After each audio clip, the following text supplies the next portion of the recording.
সংসারটা হচ্ছে বাবা আমাদের একটা নাটকের মঞ্চ।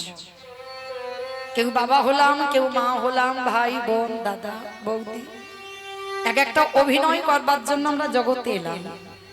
যেমন নাটকের মঞ্চে নাটকের অভিনয় শেষ হলে চলে যেতে হয়, এই সংসারটা হচ্ছে একটা নাটকের মঞ্চ।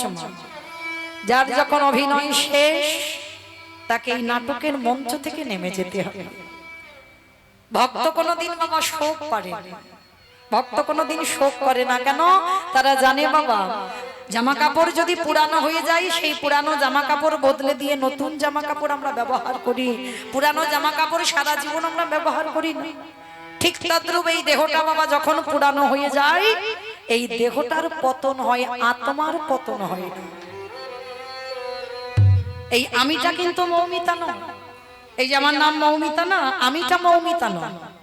দেখবেন আমি যদি মারা যাই, সকালবেলা আত্মীয় পরিজন বন্ধু বান্ধব এসে বাবা কেউ কিন্তু বলবে না যে মৌমিতার দেহটা বের করো, সবাই একটাই কথা বলবে, মরাটাকে এখনো বের করো।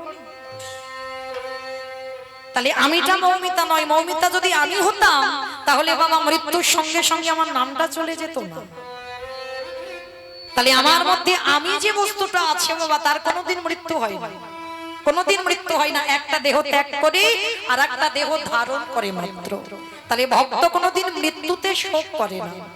যারা আমরা সংসার জীবনের মানুষ তারা শোক করি, কিন্তু ভক্ত শোক করে না। যেতে যখন হবে বাবা আগে আর পরে, তবে হ্যাঁ সময়ে গেলে একটু ভালো লাগে, আর অসময়ে গেলে একটু হৃদয়ে ব্যথা লাগে, আর কোনো কিছু নয়। তাহলে যেতে যখন সবাইকে হবে।